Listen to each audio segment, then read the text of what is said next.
We continue now at the top of Daf Zayin Amud Aleph in Maseches Bab Metzia. This is Bab Metzia Daf 7a. And the previous Amud, the Gemara was bringing a proof to the idea that Takfu Kohen Motzian Oso Miyada. What that means is if you have a Suffolk Bechor, so if the Kohen seizes that Suffolk Bechor, Motzian Oso Miyada, we would take it away from that Kohen. And the proof was from a Brisa, because the Brisa said that the Sveikus, they go into the Dir Lehisaser, they go into the pen in order to be part of Meiser Behema.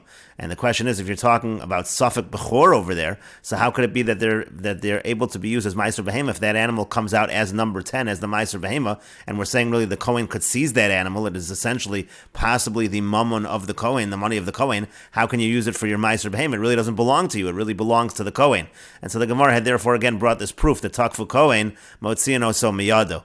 Abaye then said it's not really a proof, because it could be that Brisa, and that Brisa really it's sourced from a Mishnah, essentially Mishnah in Bechoros. It says that in the Masoras Hashas in the previous Amud, we didn't mention. But the point is that Brisa says Abaye is talking about when you have exactly 9 animals. And then the 10th animal is this Suffolk Pidyon Peter Chamor, essentially this Suffolk Bechor. And so since it's the 10th animal, you have a Mimanavshach. What you're essentially saying is, if you're Chayv and Meiser, so that means that you have 10 animals, it really is your animal, so it's fine. And if it's not your animal, you're not Chayv and Meiser Behema anyway, so it's no problem. That's what Abaye initially said, that's why that Brisa would not be a proof. But then Abaye said actually the Brisa is a proof, because in any case of a Suffolk situation, when it comes to Meiser Behema, we actually say, as the Gemara right now is about to say, Elamayas Lach Lamemer, and again Abaye brought proof to this, to the following statement on the previous Amud, but now he's finishing off the proof. Elamayas Lach Lamemer, what do you have to say? Asiri Vada Yomer Achmana, that when the pasuk says the 10th animal, it means it has to be certainly the 10th. Velo Asiri Suffolk, we don't apply it in the case of doubts. Hachanami here also in this Brisa that you're bringing, again the Brisa that's sourced essentially from the Mishnah in Bechoros, Hachanami here also, Asiri Vada Yomer Achmana, Velo Asiri Suffolk. We're talking only about a situation where you have a certain number 10 animal, but not if it's a Suffolk, not if you're not sure if you have 10 animals. Rashi says, again, why didn't they say that you have to take off Meiser Mimanavshach in a situation where you can have in a situation where you have a Suffolk and you can say either way I'll fulfill it, so why not fulfill it? The answer is you don't have to, because Asiri Vada Hitzrach HaKosav Laser, only when you are certain do you have to take off Meiser Behema. V'lo Hitzrach Laser HaSuffolk, there is no need to take off Meiser Behema in a case of a Suffolk, even in a situation where you can take care of the Suffolk. V'chol Asiri Shebekan Suffolk, and again, every case over here, the 10th one is a Suffolk, Shafilu Yatza HaPtor V'chamishi Shovenu Asiri Kar Asiri, because let's say the case again that they brought before was that you had a situation where you counted out animals and then one of the animals went back into the pen. So even if that was the 5th one, so still, even if that happened, the 10th one is no longer the 10th. Now it's the 9th. Because the one that's exempt is not part of your count. And so therefore, again, you have a situation of Suffolk. There's no obligation of Meiser Behema. And the Gemara now continues and clarifies something that Rashi already clarified earlier. Amarle Ravacha mi Difti Ravina. Ravacha from Difti said to Ravina, "My sveikos. What sveikos are we talking about?" Again, the language of that brisa was hasveikos nichnosin ledir lezaser.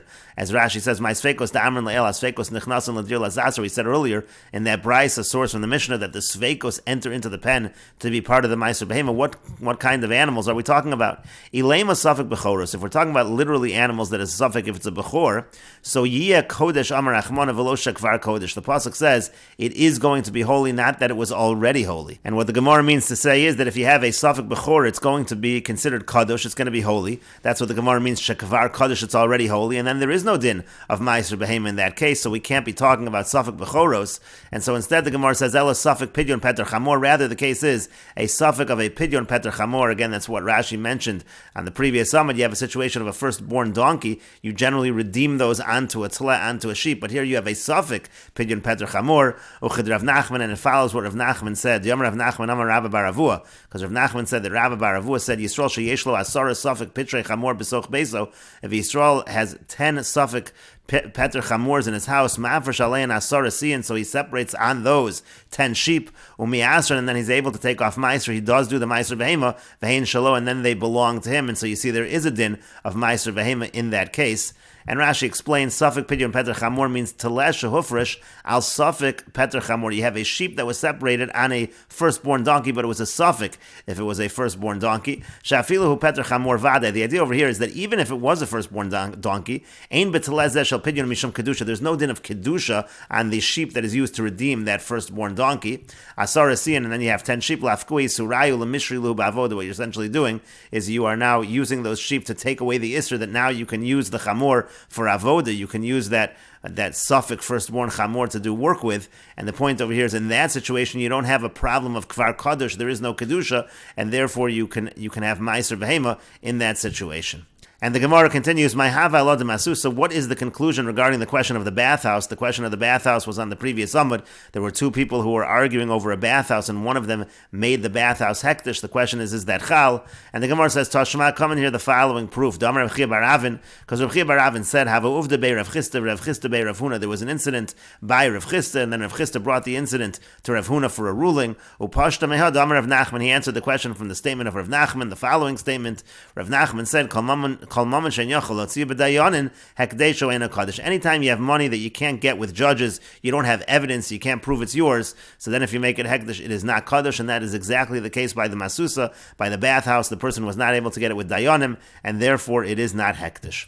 And Rashi explains, Uvda hava bei Rav Chisda bei Rav Huna, means to say, Ma'isahaya, there was an incident, Uba lefnei Rav Chisda, the incident came before Rav Chisda hevio lefnei Rav Huna, and Rav Chisda brought the incident to Rav Huna, she'enu yachal otzi of hainami, this case also by the masusa, by the bathhouse,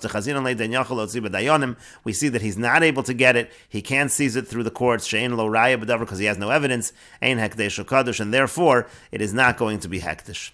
And the Gemara says, but that implies that if the person would be able to get it with judges through the court system, it would be considered hektish, even though he hasn't actually yet taken it through the court system.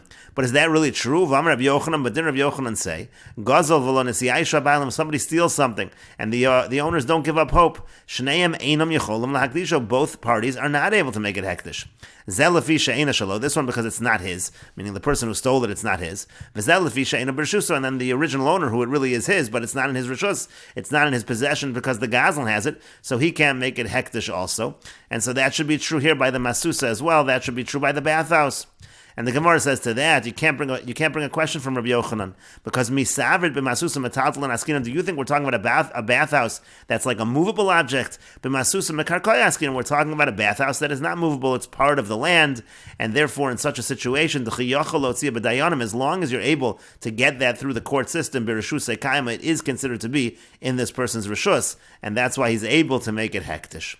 And Rashi explains, if he can take it through the court system, then he would be able to. But isn't that a problem? So it's not in his rishus. And Rashi points out, most of the time when something is stolen, you are able to get it through the court system, and yet we're saying it's not birashus, so he's not able to make it hektish. So how could you say over here by the masusa that would be the case? How could you say by the masusa that if he was able to get it through the court system, that he'd be able to make it hektish? And the Gemara answers, you think we're talking about masusa metaltal? Do you think we're talking about a bathhouse that's movable, kagon gigas? What that would mean is like a barrel. Let's say it's something that you're going to fill with water, but it's not actually a built-in bathhouse. That's not the case. What we're talking about over here is mikarkoi. We're talking about land. Anywhere it is, it's in the rishus of the owner. The karka ain't an exelis, because you can't steal land. It doesn't go anywhere. And that's the idea over here again. We're answering that if he did have evidence, then if he would make it hektish, it would in fact be hektish. And the Gemara continues, Tani Rav Tachlifa bar Ma'arava kamid Rabbi Avo. Rav Tachlifa bar Ma'arava taught in front of Rabbi Avo, Shnayim adukim betalis, if two people are grabbing onto a talis, Zen notel ad makam sheyadam agas, v'zen notel ad makam sheyadam agas. This one takes until the area where his hand reaches, and the other one takes until the area where his hand reaches. V'ashar cholkim b'shav, and the rest they divide evenly. And the Gemara continues, Machvi le Rabbi Avo. Rabbi Avo indicated uveshvua, that when they do this division, they have to take oaths, just like we find in our Mishnah. But the Gemara asks, but what about our Mishnah which says that they divide the entire talis? It doesn't say anything about the fact that each one takes until his hand reaches. So what's our Mishnah talking about? Why is that different than what we just had above with the case of Shnayim Adukim Betalis? And the Gemara answers to that. Amar Papa says that Tefisi B'Karkasht, in our Mishnah, they're holding the fringes of the talis. That's why they divide the entire talis equally 50-50. The Gemara says, Amar Misharshia says, Shmamina we see from here. Hi Sudra, if you have a scarf, Kevan the toughest Bei Shalosh al Shalosh, as long as the person is grabbing it 3 by 3 finger breadths, meaning 3 by 3 etzbos, Karinan Bei V'Nasan L'Re'eo, that's called giving it over to his friend, Techaman de Pasuk Dami V'Kani, it's as if that part is cut off, so to speak, and it's considered to be an acquisition.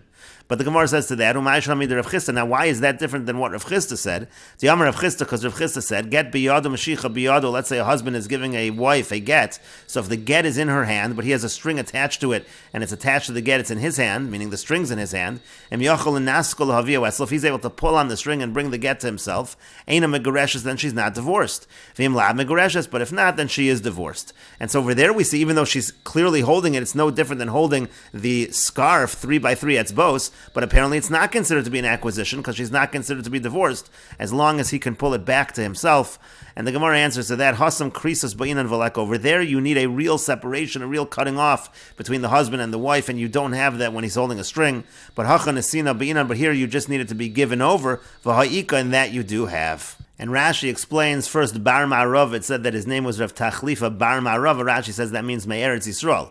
It means to say that he was from Eretz Yisrael. That's Bar Ma'arav. Machvile Marabetz V'os of Klapi Mala. Machvile means he indicated by pointing his fingers upward that an oath has to be taken. Bekarkashta Begardin Shebishnei Rosh and Shakar and Barnish. Again, we're talking there about the fringes of the talis. Shmami Nami Diktani Ad Makam She'adam Agas Kanilo. From the fact that it says that he gets a kinyan on the area where his hand is holding. So you see that high sudra, if you're talking about a scarf shalkona, that refers to the sudra of the person making an acquisition. Shakonin bo kinyan, you're using it to do a kinyan sudar. That's essentially similar to a kinyan chalip, and you're using the sudar to create, to affect a kinyan. So Kevin the toughest bay makna shalosh al shalosh, once he grabs onto it, 3x3 etzbos, so Karina be v'shalaf ishna olav v'nasan l'reya, once the makna holds that amount of it, it's considered as v'shalaf ishna olav. That's the source for learning out the idea of kinyan sudar. V'nasan l'reya, that's considered to be a nesina. The command, the pasuk dami, it's as if that part is severed. The kanya makna, and therefore the makna now is kona. V'hamecher nikna bo l'lokech, and that's how the purchaser now acquires whatever it is that he's buying. V'davka nakat shalosh al shalosh. The Gemara is specifically talking about 3x3 etzbos. D'chli bo'inan, because it needs to be considered a kli. It needs to be considered a vessel. D'chsiv na'olo. Again, we're learning it out from na'olo, which is a shoe, which is a vessel. U'batzer mishalosh etzbos la beged. If it's less than that, it's not considered a beged. Kida eshkechem gabe tumah. We find the same rules by the laws of tumah. Get biyado shenasnu la. Again, the husband gave the wife a get. Mashicha shekasher ba biyado, but he's holding a string. And yesh koach ba'oso chut. If that string is strong enough, shiachol and naskol to get miyado of yoetzel, that he can pull it and take the get from her. So then ain't a megureshes. She's not divorced. Amalav nesina. Apparently, you see, it's not considered a nesina. And the Gemara answered to that by get. It's different because you need krisus, you need havdalah. Krisus means you need a separation. You move dolim zemizeh. They have to be totally separate from one another. But this string is connecting them, and that's why it's a problem specifically by divorce. And the Gemara continues, Amar Rava says, Im haisa talis muzheves, if the talis is gold, chokin, they divide it in the same exact fashion as we said above. The Gemara says, Pshita, well, isn't that obvious? Why should it make a difference if it's gold or any other material? The Gemara says, Lo no tzrich, it's necessary, the koi dahava bei mitzoi, that the gold is right in the middle. The Gemara says, Hanami Pshita, well, that's also obvious. If it's right in the middle, of course you divide it. And the Gemara says, Lo no tzrich, it's necessary, the mikrav lagabe dechad, that the gold is actually closer to one of the two parties. Ma'od what might you have said, Damar le plog hachi, that he'll say, I want to divide it in this fashion. Let's divide it along the width, so I get the gold part. Kamash malon. So it's teaching us Damar le that the other one says back to him, My chos is to plog hachi. Who says you should divide it along the width? Maybe let's divide it along the length, and that way we both get an equal share. And that is in fact what we say. They both get an equal share. And the Gemara continues at the two dots, Tan Rabban and the rabbis taught, Shnaim Adukin b'shtar. If you have two people and they're grabbing onto a shtar. Malva Omer Shalihu. The Malva says the shtar is mine. Essentially, the Malva is saying I can still collect my loan. V'nafal mimeni. It fell from me. It's my shtar. I can collect from you. Umitzasim, and then I found it. V'lova and the Lova says Shalchohu. I agree. It is yours. Uparativ lach, but I already paid it off. So in such a situation, Yiskayim Hashtar b'chosma of Divrei Rebbe. What you have to do is certify the signatures on the shtar according to Rebbe, and then once you certify it, the Malva can collect. Rav Shimon ben Gamliel says Yachloku, that it has to be divided.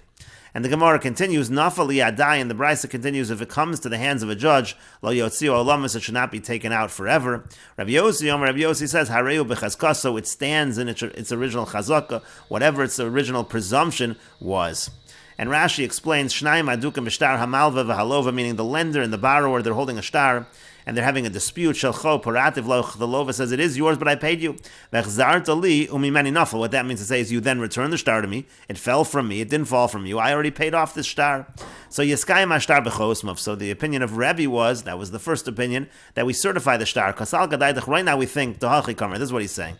Im ashtar kosher sheyikaimu chosmav lomar ksav yadeinu hu hareu b'chazkaso. If the star is kosher, meaning it's a certified star, if you have certified those signatures, so it's a kosher star, then you assume it's bechezkaso, and the malva is able to collect with that star.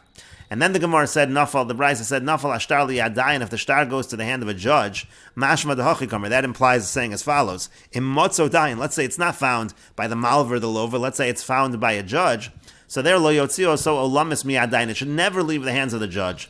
Well, the Kaman Porach Ma'ishna Dayin Mein Shidiyalma. The Gemara later will ask, why are we talking about a judge? Why not any other person? What is significant about a judge?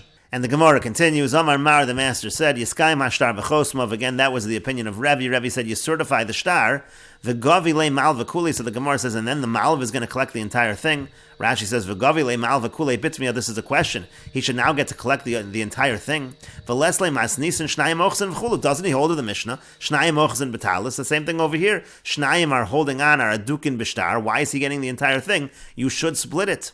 And the Gemara says to that, Amar Rav Nachman. Rav says that Rav Nachman says, "B'mekuyim divrei hakol yachlogu." Actually, everybody agrees that if it's a certified star, they do in fact divide.